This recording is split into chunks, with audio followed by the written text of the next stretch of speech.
Welcome back to another episode of Door Kickers 2 Task Force North, where we've been using realistic military tactics and close quarters battle doctrine to play this game. This game is called Door Kickers 2 Task Force North, and if you'd like to grab a copy of it because you haven't yet purchased it and you like what you're seeing in this video or the others in this series, then I'd invite you to do that from my game store at nexus.gg/controlledpairsgaming.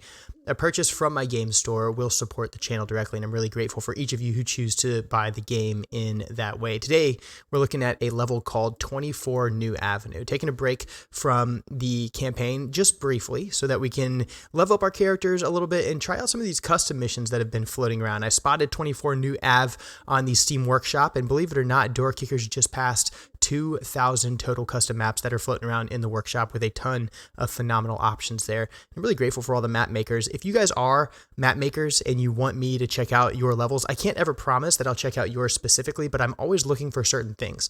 I like, obviously, this kind of special operation direct action raid setup. I want enough guys to be able to divide my element into a couple different events and a couple different elements, and have an element that can provide support by fire or external security, and another that can be committed to the actual assault. And I like a degree of randomness, so I can't just game it, and I have to really put a lot of thought into it and react dynamically in real time. So those are just some ideas that you guys can consider if you're interested in me taking a look at one of your project. Today, 24 New Ave is asking us to extract the enemy high-value target alive. And we also have to eliminate all the terrorists that are in this compound.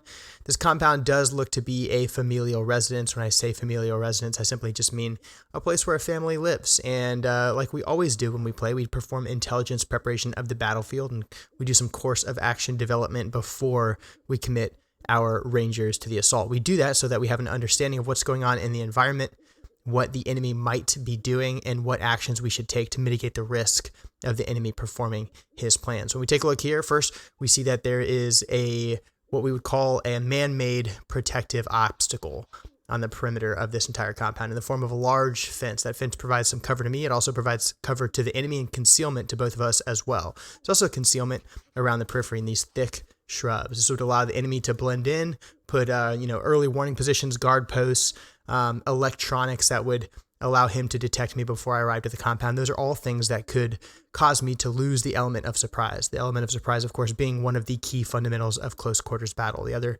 being violence of action and speed. One of the other things we try to do when we look at this stuff is figure out how many dudes are inside. We know that there's one bad guy. He's a high-value individual. He's likely accompanied by bodyguards or others that would try to keep him safe.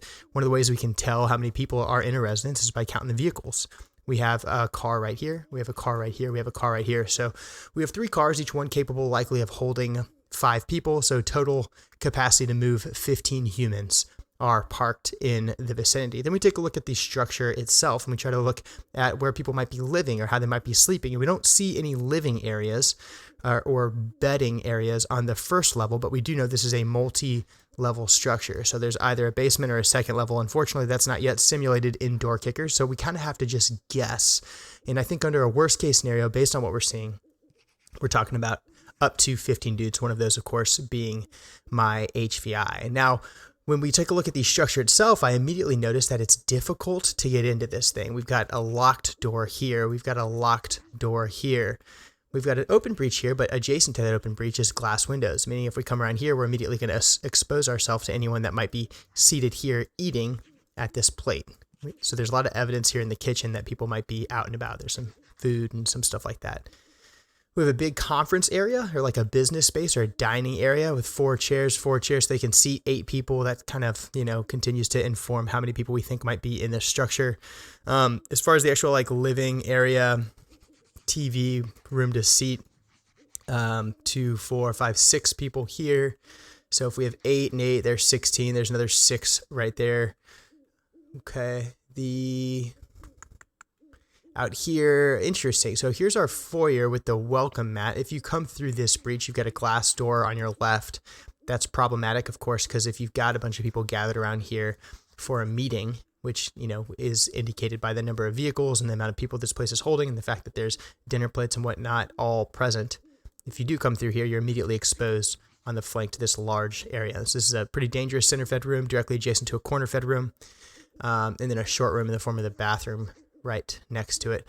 Also of note, most of these windows are covered by curtains. Curtains, you know, they can help you sneak up a little bit, but the enemy can absolutely use them to his advantage. You can pull them to the side and take a peek, or if you're compromised, he can rip those windows off and fight from them, or rip the curtains off and fight from them right away. So super, super dangerous there. Outdoor dining area, lounge area, lots of areas where the enemy could be really kind of securing himself. What's over here? I can't tell if those are sandbags or if that's a wall, but an obvious location for a sentry or something like that to be posted up with some cover right here in front of the foyer. So I absolutely 100% expect someone to be over here in this area. So if I'm the enemy and I'm the HVI, if I am not under the belief that I'm being targeted, that there's a raid going to occur to try and kill or capture me, then I'm probably hanging out with my buddies, like at the head of the table. If I'm compromised, so if there's a bad guy in here hanging out with his buddies and leading this organization and he is compromised, he's going to retreat to areas where he thinks he can defend himself. He could either try to run, and if he's going to try to run, I think he would squirt internal to the structure, to the garage, try to get in this vehicle and try to depart in a vehicle. If he's not going to run, he's going to barricade and fight. If he barricades and fight, he's going to likely hit the stairs, hit a short room, find a closet, something like that to hide in. Then he's going to allow his buddies to fight and die. When they move to fight and die, they're going to be yanking down the curtains, kind of like we talked about. They're going to be fighting through these large areas where they're able to provide early warning. They're going to be using spaces like the barricade outside and just make it super dangerous and super difficult for me to get to the bad guy. So with all that said, how are we going to kill or capture him without causing unnecessary collateral damage in the form of civilian casualties, and without killing him? Well, I'm going to take 4 Rangers to do it. I'm going to take 3 of them as assaulters. I'm going to take Drummer and Philly. And because we've named some of the characters in this game after our channel members, I've also got Feej. Dude, I know I'm saying your name wrong. Just hit me on Discord and fix it. Let me know how to say your name. And we're bringing a Grenadier today as well. So Spartan 1 Actual is going to come with a Mark 18 and a 203. These guys are all running Mark 18s. The 10.3-inch Daniel Defense M4, great CQB rifle.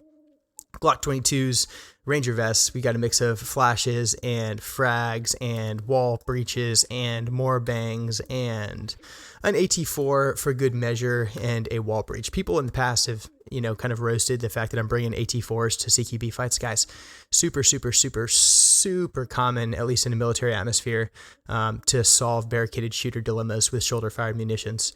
It's a good way to immediately restore violence of action and seize the initiative. I promise. All right, so how do we think this has to go down? So if this is the primary breach, I want to avoid it. And if I want to establish an L, I think I want to get eyes this way, but I think I want to clear it this way. And if I can, I think I want to try to come in here. I think that's what I'm going to do. I've got 2 wall breaches. Ah, man, I kind of want to get a camera.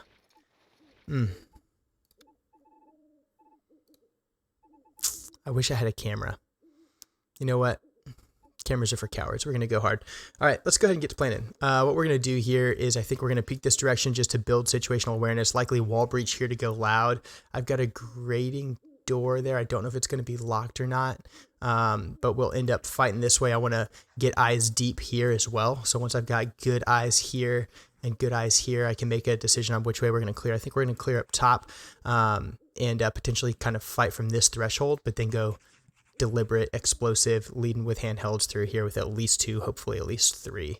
First things first, though, is we're going to immediately get SA on our own area and start pieing this off.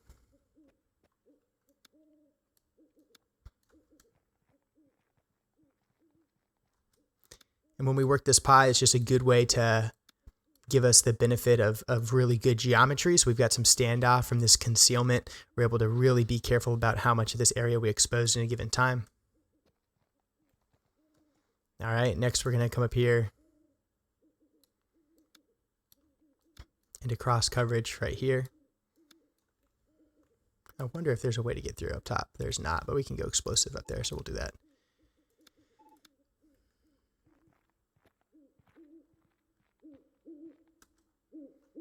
Okay. Feej. These guys are going to cross just like this. This is just to build SA at this point. I'd really like them not to have to shoot, so I'm going to tell them to be quiet. by some freaking miracle, they have not yet been compromised, and we've got good eyes deep.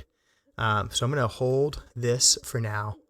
And what I think I'm going to do is take Spartan 1 up here, and we're going to go ahead and prepare to go explosive right here. The reason we're going explosive here is I don't want to have to mess with this breach. There's some risk of going explosive, obviously, because there could be collateral damage on the far side.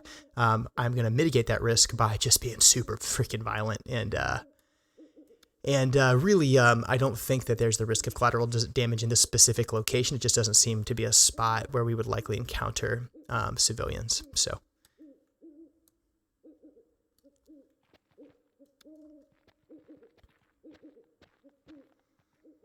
set piece, moving piece. We've got, ooh, how are we able to peek through here? Where are y'all? What are y'all seeing through? What is... Okay, apparently we can see deep here somehow. I'm not sure exactly how that's going. But I'm going to go ahead and try to see deep. Is there a way to get through there? No, there's not.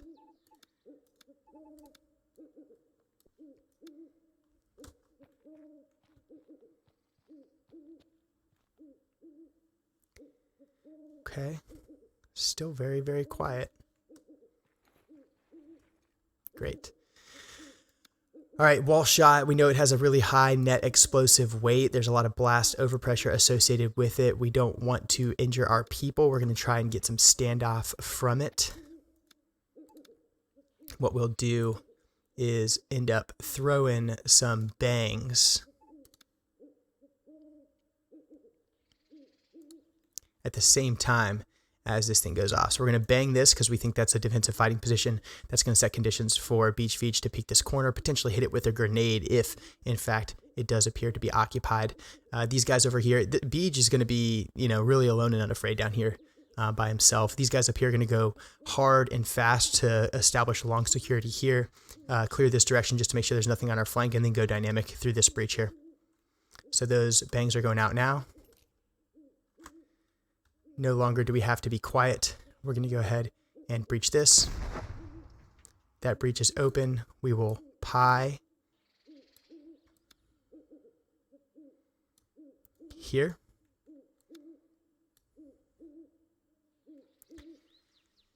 And then where's his banger at? It's right there. So he's going to go ahead and step here, maintain security there.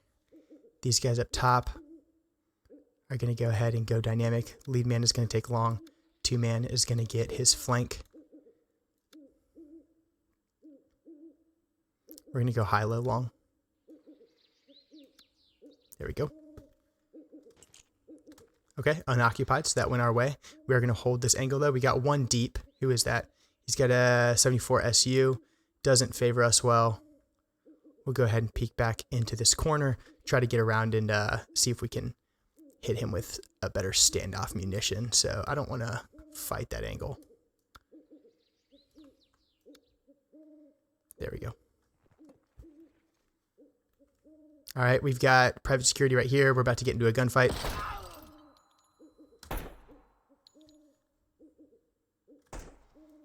We've opened this breach up, knocked those curtains off. That's actually going to give us good eyes into here. We know that there's at least one dude here who's likely to push. I'm not going to peek because Beej just has a Mark 18. And frankly, because this is his first op as a level 1 dude, he's just not equipped to win peaks like that at that sort of range with a Mark 18. So we've got one dead dude here. We're about to check this corner.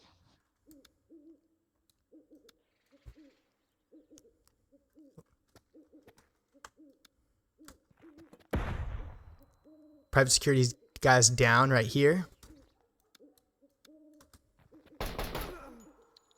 We've got a good L this direction. Looks good. I am going to go ahead and get this gate open and work this angle just to make sure it's clear. It is indeed clear. Maintain rear security. Get another bang deep right here.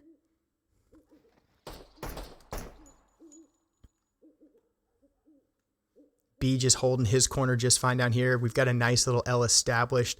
Our 2-man's chucking a bang, and our number 1-man's killing this private security guy. We still got rear security with Philly over here. Open breach.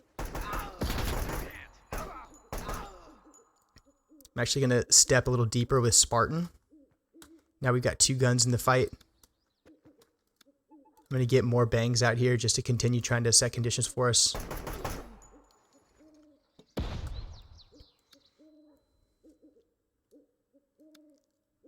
Alright, here we go. We're going to start sliding up.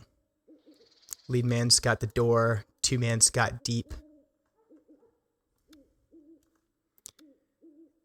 3-man is holding here, prepping handhelds.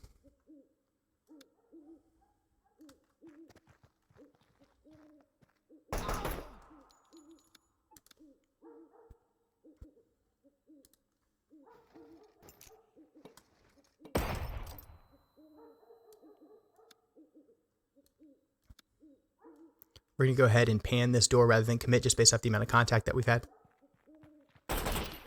That's why we're panning it.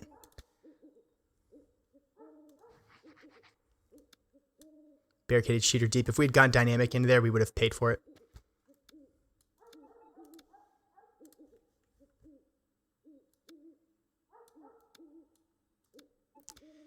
Coming up here to throw the frag, watching the angles, because if we over penetrate or if we go too far to the north, we're going to expose unwanted angles down here. So I'm just being really, really careful. We're still holding this bottom level okay. I think there could be a solution with a shoulder fired from Beej here. But again, I'm just a little bit hesitant to peek more than we already have.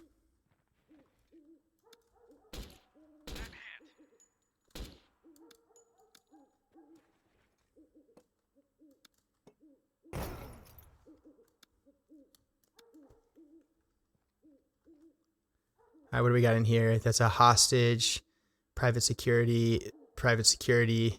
We know there's hostages in here now as well, so we got to be careful. Or it's a civilian. We got to be careful about the kind of munitions we're employing. I've learned a little bit, but we definitely don't want to get caught up out here, so we're going to scooch back inside.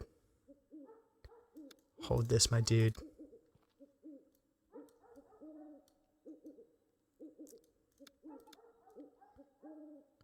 Super good map.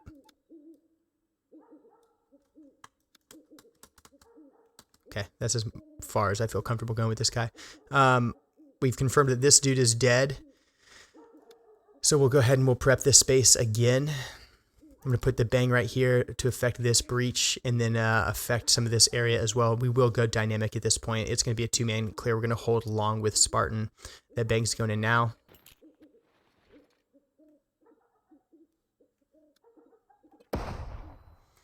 We are engaged deep, but we've just we're going to chase that bang in all the same.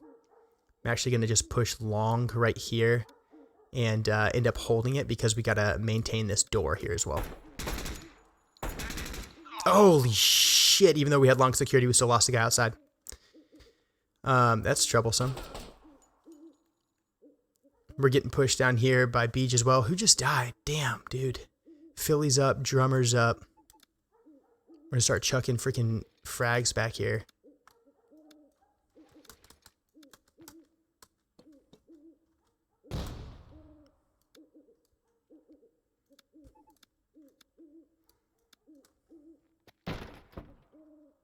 Clear down.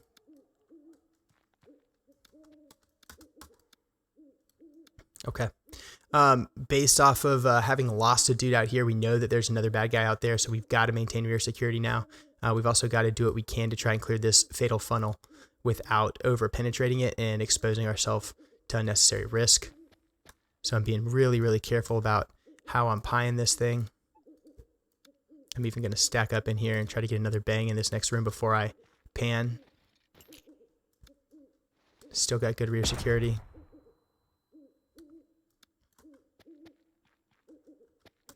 Alright, this actually could give me an angle to try to win that fight in the rear. Looks like we may have even got him. There's another barricaded shooter right there. You see that? And it looks like that could be a hostage there. That's barricaded shooter's a problem though.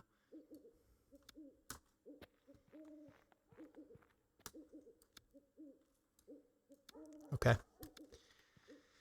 I would never really want to split guys up like this. We've got dudes at 3 different points in the compound. It'd be extremely difficult to communicate even with radios, and this is a situation you'd absolutely want to avoid. But for the sake of door kickers and, you know, the extremist sort of situation we find ourselves in right now, I do see this as the best option available to me. There's that hostage. We know the last time we saw that bad guy who's in this slice of dead space right there, but there was also potentially a hostage down there. We're going to hold everyone where they're at right now, I think. I think I'm going to work this a little bit. Okay, I don't want to overcommit him just based off of there being no cover out here. If I were to overcommit with Beej, he could end up getting caught out in the open and smoked, so I'm not going to do that to him. I think, going to bang this room.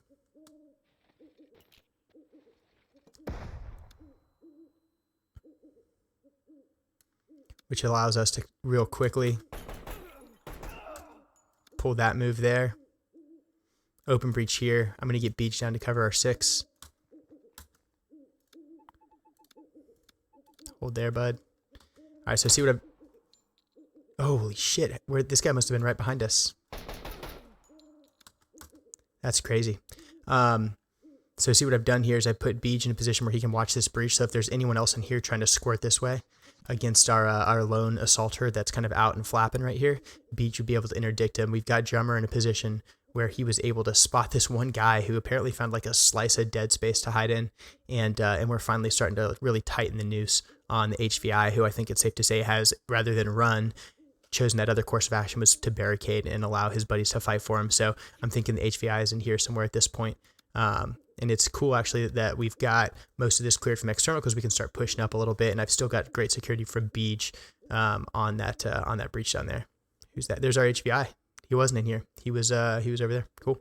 He's running though. He's squirting now, but we're gonna end up being able to see him with Beach here if he pushes. Okay, we're gonna hold there. I do want to finish this L. L is cleared. We're going to be able to maintain security on this HVI from here. Okay. I've got good security on the HVI. I'm going to be able to use Beach then to come on up here and clear the rest of this structure from external. So we're going to do exactly that. Alpha, go. When you work with an HVI, guys, we always try to do it perpendicular. So if we're to go up and start working on this guy and, apprehending him, putting him in cuffs, I'd want one dude actually putting him in cuffs, searching him, making sure his hands were in safe place, make sure he's not concealing weapons and stuff like that, likely from the rear, standing behind him, working on him, but really the freedom to move around him. And his buddy I'd want perpendicular. So these guys are really at an L right now. So if one guy needs to plug this dude because he does something to endanger the guy that's searching him, you've got the clear sectors of fire to be able to do that. And now that we've got this dude locked down, we need guns on him because he could have a vest on. He could have a concealed weapon. There's all sorts of things that could, allow him to nominate himself for getting shot today. We don't want to take security off of him so long as, we've got the ability to commit a couple guys to it. But we do also need to continue clearing the structure. I don't want to push these dudes forward to start apprehending this guy until we've made sure that this is clear, because they could be very focused on this guy and all of a sudden we get pushed from out here and pay for it. So we're being real careful right now.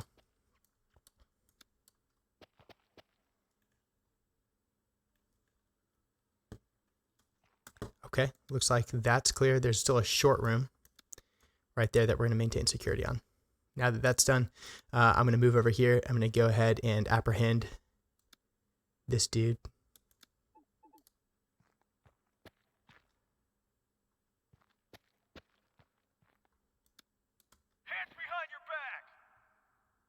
Target secured. All right, he is clear and secure. We lost one assaulter in the process. We've killed 13 of the hostiles. We didn't lose any hostages. So all in all, this is a pretty good run. The fact that we lost one guy, we were doing the right thing at the time. We just lost the peak war. And you know what? We talk a lot about tactics. Tactics don't win every single fight in CQB. They give you a great shot. Individual skills matter, and when it comes down to it, luck matters. If someone's shooting at you and you're in the way, it doesn't matter how good your tactics are, they win that fight. So let's go ahead and take a look at this replay. These replays are really, really awesome.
Hope you guys enjoyed today's episode. If you did, I'd appreciate it if you liked the video down below and subscribed to the channel.